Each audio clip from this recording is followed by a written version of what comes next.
अस्सलाम वालेकुम नाज़रीन, उम्मीद है आप बख़ैर आफ़ियत होंगे। मेरे बहुत सारे क्लाइंट्स और व्यूअर्स जो है मुझसे ये क्वेश्चन करते हैं कि हम सैलरी इनकम कमा रहे हैं और हमारा पूरे का पूरा टैक्स विदहेल्ड हो जाता है। उसके साथ ही हम एक बिज़नेस भी कर रहे हैं जिस पे हमारी टैक्स विदहोल्डिंग हो जाती है और उस पे टैक्सेशन के रेट्स भी हमें पता हैं कि क्या हैं। उसके बाद ईयर एंड के ऊपर जब आप अपनी टैक्स रिटर्न फ़ाइल कर रहे होते हैं तो हमें क्यों एक्स्ट्रा टैक्स पड़ता है, क्योंकि हमारे ख़्याल में तो हमने सारे का सारा टैक्स पे कर दिया। तो स्पेशली उन लोगों के कन्फ्यूज़न को दूर करने के लिए टैक्स लॉस के हवाले से मैंने एक एग्ज़ाम्पल क्रिएट की है। उस एग्ज़ाम्पल के हवाले से मैं आपसे आज डिटेल में डिस्कस करूँगा कि रीज़न्स क्या हैं और कौन सी टैक्स लॉस की प्रोविजंस हैं जिसके मुताबिक ये टैक्सेशन की रीकैलकुलेशन होती है। तो बिफ़ोर हम एग्ज़ाम्पल को स्टडी करें, मैं आपको एक चीज़ बता देता हूँ कि सैलरी अलग से टैक्स होती है और उसके ऊपर टैक्सेशन फर्स्ट शेड्यूल में उसके रेट्स गिवन हैं, और इसी तरह बिज़नेस इनकम की टैक्सेशन भी उसके रेट्स भी फर्स्ट शेड्यूल में गिवन हैं जो कि डिफरेंट हैं। अब हम एक स्पेसिफ़िक टैक्स पेयर की बात करते हैं जिसकी दोनों इनकम्स हैं। तो उसका पॉइंट ऑफ व्यू ये है कि सैलरी पे पूरा टैक्स दे दिया मैंने और बिज़नेस इनकम पे भी पूरा टैक्स दे दिया। अब इसमें दो चीज़ें हैं, एक होता है टैक्स विदहेल्ड होना और एक होता है टैक्स पेएबल। मैं बिज़नेस इनकम की बात कर रहा हूँ। और इवन सैलरी इनकम में भी अगर आपका टैक्स कम कटा है तो आपको वो पूरा करना पड़ेगा टैक्स। यानी कि सैलरी की टैक्सेशन में जो टैक्स कटता है वो पूरे का पूरा कट जाता है, जो आपका पेएबल बनता है वो 100% कट जाता है अगर आपने ठीक रेट्स अप्लाई किए हैं। लेकिन बिज़नेस इनकम के हवाले से आपकी जो टैक्सेबल इनकम, चूँकि आप प्रॉफिट एंड लॉस बनाते हैं और उसमें आप अपने रेवेन्यूज़ के अगेंस्ट एक्सपेंसेस क्लेम कर रहे होते हैं, तो उसमें ज़रूरी नहीं है कि आपका 100% टैक्स कट जाए।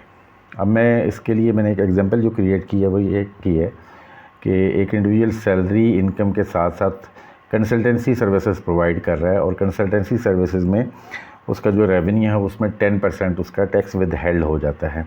तो चलिए एग्जांपल को स्टार्ट करते हैं। आई होप कि it will be helpful for all of you. तो हम ये सपोज़ कर रहे हैं कि जैसे मैंने पहले कहा कि एक टैक्स पेयर है जिसकी दो सोर्सेज ऑफ इनकम है, सैलरी और बिज़नेस इनकम। अब सैलरी इनकम के ऊपर हम बात करें, हम अज्यूम करते हैं कि एक टैक्स पेयर की जो एनुअल इनकम है या एनुअल ग्रॉस सैलरी है वो उसकी 1.5 मिलियन है, 1.5 मिलियन रुपीस।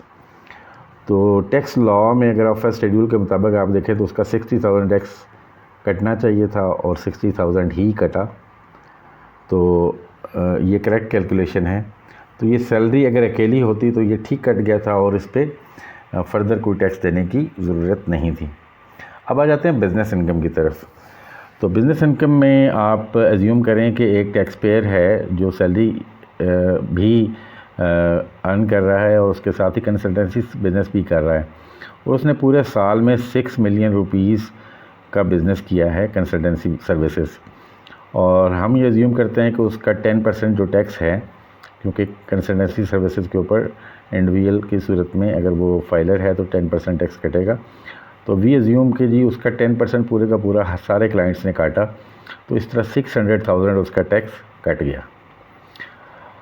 अब जो हम फर्दर ये एज्यूम करते हैं कि आफ्टर क्लेमिंग द एक्सपेंसेस, ये 6 मिलियन की सेल्स के ऊपर 1.8 मिलियन के आपके एक्सपेंसेस हैं, तो आपकी जो टैक्सेबल इनकम बन गई वो 4.2 मिलियंस।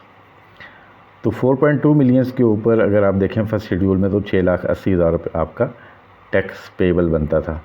यानी 6 लाख रुपये आपका टैक्स विदहेल्ड हुआ और आपका 6,80,000 रुपया एक्चुअली टैक्स बनता था। तो आप जब टैक्स रिटर्न फाइल करेंगे, अगर आपकी सिर्फ बिज़नेस इनकम है तो आप 80,000 फर्दर टैक्स पे करेंगे। 6 लाख आपका कट गया, 80,000 आपने एडिशनल टैक्स पे किया, तो आपकी सारी लायबिलिटी मीट हो गई, कंप्लीट हो गई, आपकी कोई और रिस्पॉन्सिबिलिटी नहीं है। लेकिन अब इन दोनों केसेस को हम मर्ज करते हैं, इकट्ठा करते हैं। तो जब हम इकट्ठा करते हैं तो सैलरी इनकम के ऊपर जो टैक्स है 60,000, बिज़नेस इनकम के ऊपर जो टैक्स है उसका पेबल बनता है 6,80,000। तो ये टोटल उसका जो टैक्स जो उसने पे किया वो 7,40,000, ये यानी कि इंडिविजुअल केसेस को हमने जब क्लब किया तो ये सिचुएशन बनी। अब हम जाते हैं टैक्स लॉ की तरफ।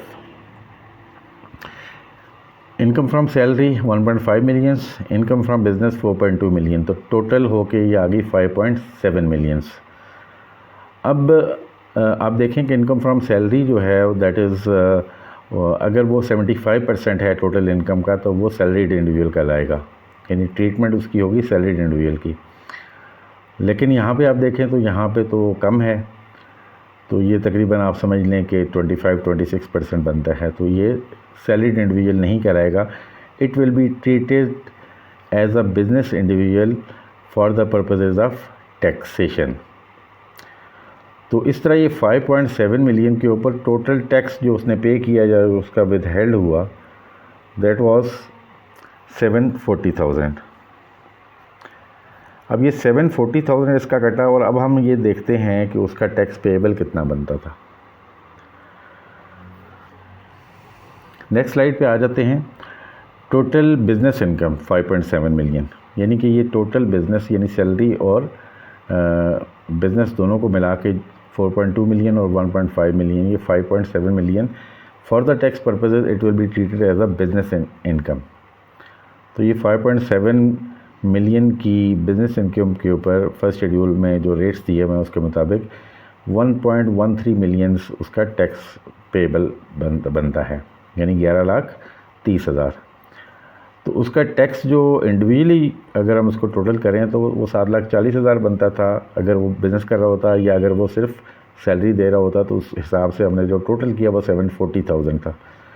अब ये गैप है 390,000 का, तो ये 390,000 उसको एक्स्ट्रा पे करने पड़ेंगे at the time of filing of tax return. Reason क्या है कि ये दोनों इनकम्स क्लब हुई और इसको बिज़नेस इनकम ट्रीट किया गया, और उसके ऊपर जो टैक्स रेट्स थे ये हायर स्लैब में हो गया, तो हायर स्लैब के ऊपर हायर टैक्स रेट्स हैं, तो इस तरह आपके ऊपर ये एडिशनल टैक्स तकरीबन 3,90,000 रुपये का आपको पड़ गया। तो ये एक्सप्लेनेशन है। आई होप कि आपको ये सिनेरियो समझ आ गया होगा। सिमिलरली डिफरेंट इनकम्स के ऊपर इससे कम बिज़नेस इनकम है, इससे ज़्यादा है, उस पर कैलकुलेट किया जा सकता है यूजिंग द टेबल्स जो कि स्लैब्स टेबल हैं फॉर सैलरी एंड बिज़नेस। तो इस तरह आप देख सकते हैं कि आपकी सेम इनकम के ऊपर ज़्यादा टैक्स आपका बन गया क्योंकि सोर्सेज दो हैं और दोनों के अलग अलग रेट्स हैं, और क्लबिंग आफ्टर क्लबिंग वो हायर स्लैब में चला जाता है और हायर स्लैब्स के ऊपर हायर टैक्स रेट्स हैं। तो आई होप कि I was successful in explaining the reasons of higher tax payment for these persons who are doing more than one, who are generating more income from more than one sources. तो thank you very much. हाज़िर होते हैं नई video के साथ, तब तक के लिए इजाज़त दीजिएगा। अल्लाह ने के बाद।